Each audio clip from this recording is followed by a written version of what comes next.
नमस्कार दोस्तों, स्वागत है आपका हमारे यूट्यूब चैनल में। दोस्तों आइए शुरू करते हैं। दोस्तों एक गांव में जो है 5 लोग रहते थे। ठीक है दोस्तों, उसमें पिता, माता, 2 बहनें और 1 छोटा भाई। मतलब बहनें दोनों बड़ी थी और भाई जो है छोटा था। तो ऐसे ही काम करते हुए पिता जो है किसी दुकान में अपना काम-धाम करते थे, तो लोगों का अपना खर्चा पानी, घर-द्वार मतलब जो भी चलाना था, बच्चों की पढ़ाई-लिखाई सारी चीज़ें चलती थी। तो एक दिन शाम को जो पिता काम करके जो है दुकान से लौट रहे थे, तो रास्ते में उनका एक्सीडेंट हो जाता है। एक्सीडेंट होने के बाद जो है क्या होता है कि किसी तरीके से घर पे जो है पता चलता है, तो लोग लेकर जाते हैं, थोड़ा इधर-उधर नाते रिश्तेदार जो होते हैं वो भी आते हैं और हॉस्पिटल में ले जाके उनको जो है भर्ती करते हैं। भर्ती करने के बाद क्या होता है कि उनका इलाज चलता है, उनके सर में बहुत ज़्यादा चोट हो जाती है। तो धीरे-धीरे इलाज चलते-चलते लगभग 6 महीने के करीब हो जाते हैं और घर पे जो भी कुछ थोड़ा-सा ज़मीन वगैरह बचा था, वो सब बिक जाता है और आप जान रहे हैं कि आज के समय में नात रिश्तेदार कितने देर तक साथ देंगे, ठीक है? उस समय जो था, जिसके पास जो था उसने किया कि भाई गरीब आदमी है, चलिए किसी तरीके से ठीक हो जाएगा, तो अपने परिवार में अपने बच्चों के साथ रहेगा। लेकिन बहुत ज़्यादा दिन तक कोई आपका साथ नहीं दे सकता है, सही बात तो ये है, चाहे वो कितना भी आपका ख़ास हो। उसी तरीके से उस बेचारे के साथ भी हुआ कि बहुत ज़्यादा उसका दवा का खर्चा आने लगा, सारी चीज़ें लंबा समय बीत गया, तो जो भी ज़मीन वगैरह थी सब बिक के उसके पैसे में मतलब इलाज में सब जो है पैसा लग गया। उसके बाद क्या हुआ कि एक दिन जो है बहुत ज़्यादा हालत बिगड़ गई, उसके बाद डॉक्टर ने उसे कहीं और रेफ़र कर दिया कि अब ले जाइए, मेरे बस की बात नहीं है और जाते-जाते रास्ते में ही उसकी जो है मृत्यु हो गई। ठीक है दोस्तों? उसके बाद क्या हुआ, जब मृत्यु हो गई तो गाँव के लोग मिलकर ले आए उस जो है शरीर को जो है अच्छे से मतलब जो भी उसका अंतिम संस्कार करना था कर दिए, सारा कुछ हो गया। लेकिन अब बात यहाँ पे आ गई कि अब जो है घर का काम कैसे चलेगा? 2 बहनें थी, एक बड़ी बहन थी रिसु और छोटी बहन जो है उसका नाम निशा था और एक बालक था जिसका नाम जो है आलोक था, वो सबसे छोटा था। ठीक है दोस्तों, तो निशु करीब 18 साल की थी, निशा जो है 12 साल की थी और लड़का जो है अभी 6-7 साल का था। ठीक है दोस्तों? तो इस हिसाब से अब सारी चीज़ें माँ जो है गाँव में काम करते हुए लोगों के खेतों में काम करती, तो काम चल जाता, थोड़ा बहुत मतलब अनाज वगैरह की व्यवस्था हो जाती। लेकिन आज के समय में इतनी महँगाई में केवल खेत में काम करने से घर का खर्चा चलाना बहुत आसान नहीं है। तो बड़ी बहन जो थी वो इंटर जो है पास कर चुकी थी, जो 18 साल की थी, रिसु। उसने सोचा कि कुछ ना कुछ मुझे करना पड़ेगा।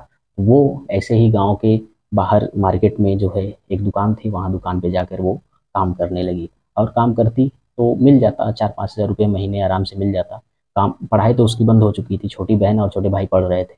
अब वो काम करती तो कुछ पैसा मिलता तो उसमें से जो है माँ की दवा और घर का खर्चा, सारी चीज़ें, पढ़ाई का सारा चीज़ धीरे-धीरे चल रहा था। लेकिन जैसे-जैसे ही बच्चों की पढ़ाई मतलब उसके भाई-बहन की पढ़ाई आगे बढ़ती गई, उसी तरीके से जो है उसका खर्चा भी जो है बढ़ता गया। तो हुआ क्या कि उसने सोचा कि अब यहाँ काम करने से काम नहीं बनने वाला है। तो उसने अब शहर में एक जगह जो है पेपर में इश्तिहार निकला था, तो उसने देखकर वहाँ पे फ़ोन किया, फ़ोन करके वहाँ पे गई काम करने, ठीक है। दोस्तों वहाँ पे उसको काम पे रख लिया गया और वो काफ़ी अच्छी थी, सुंदर सी शरीर से, मतलब हर सारी चीज़ें ठीक थी उसकी, उसको काम पे रख लिया गया। उसने कुछ दिन वहाँ पे काम किया, लगभग 4 से 5 महीने काम किया, फिर उसके काम को देखते हुए जो वहाँ के मैनेजर थे, उन्होंने उसको क्या किया कि अगले ब्रांच में ट्रांसफ़र कर दिया कि तुम यहाँ से अच्छा काम वहाँ कर लोगी और वहाँ तुम्हें पैसा भी ज़्यादा मिलेगा, ठीक है। तो वहाँ जब अगले ब्रांच में उसने भेजा उसको, अगले ब्रांच में जाने के बाद वहाँ पे जो वर्कर्स थे, अब जैसे होता क्या है कि ऐसे कोई कहे या ना कहे, लेकिन अगर कोई नया आता है तो सबकी निगाहें उसके ऊपर होती हैं। तो वहाँ का बै जो ब्रांच का मालिक था, मैनेजर था, उसकी निगाहें इसके ऊपर जो है पड़ने लगी और ये अच्छी भी थी, सारी चीज़ें ठीक थी। तो उसने इसको लालच देना शुरू किया कि तुम ऐसा करोगी तो तुम्हारा पेमेंट इतना हो जाएगा, तुम्हारा प्रमोशन हो जाएगा, ये सारी चीज़ें हो जाएँगी। अब ये क्या करे, इसको भी पैसे की ज़रूरत थी। कुछ दिन तक ये भी सोचती थी कि नहीं, ये हम गलत काम नहीं करेंगे, अपने घर वालों को, अपने माता-पिता को धोखा नहीं देंगे। पिताजी तो गुज़र चुके थे, माता ही केवल थी। तो कुछ दिन तक इस तरीके से जो है चलता रहा, लेकिन वो मैनेजर इसको बार-बार छोटी-छोटी बातों पर लुभावना देता रहा कि तुम ऐसा करोगी, तो तुम्हारा ऐसा होगा, तुम्हारा पैसा बढ़ जाएगा, तुम्हारा प्रमोशन हो जाएगा।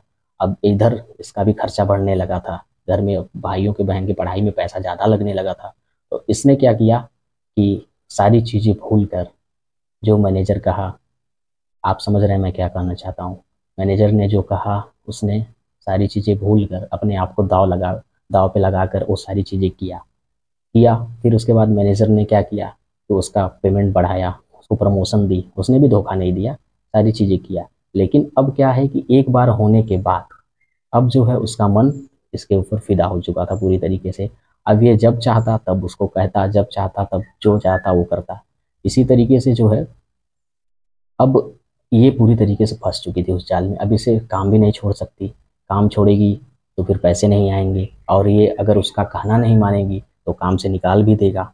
तो ये पूरी तरीके से फंस चुकी थी, मतलब कि मैनेजर एक तरीके से इसको ब्लैकमेल करके जो है अपना काम जो है चला रहा था। ये करते करते करते लगभग लगभग 2 साल हो गए। ये बिल्कुल तंग आ चुकी थी उस चीज़ से। तो एक दिन आके घर पे जो है रोने लगी। तो वो सारी चीज़ें जब माँ उससे पूछी तो माँ को उसने बताया, तो माँ ने कहा बेटा तुमको काम छोड़ देना चाहिए था, ये सब नहीं करना चाहिए था। ठीक है, माँ के समझाने के बाद फिर उसने जो है वो काम पे गई, और जो है फिर से मैनेजर ने वही करना शुरू किया। तो एक दिन जो है वो बिल्कुल बहुत ज़्यादा परेशान हो गई। उसने ये बात जो है पुलिस को बताई। पुलिस को बताई, उसके बाद जो है पुलिस वालों ने मैनेजर साहब को तो पकड़ा ही, और उसके बाद जो है उनकी जो धुलाई की कि आपके पास अगर कोई काम करने आता है उसकी मजबूरी आप जो है नहीं समझ सकते, तो उसकी मजबूरी का आप फ़ायदा उठाएंगे, ऐसा काम करना गलत है। क्या आप लोग कमेंट में बताइएगा कि क्या ऐसा करना चाहिए किसी के साथ। दोस्तों यही स्टोरी बस यहीं तक थी। फिर अगली स्टोरी में हम मिलते हैं धमाकेदार कहानी के साथ। धन्यवाद।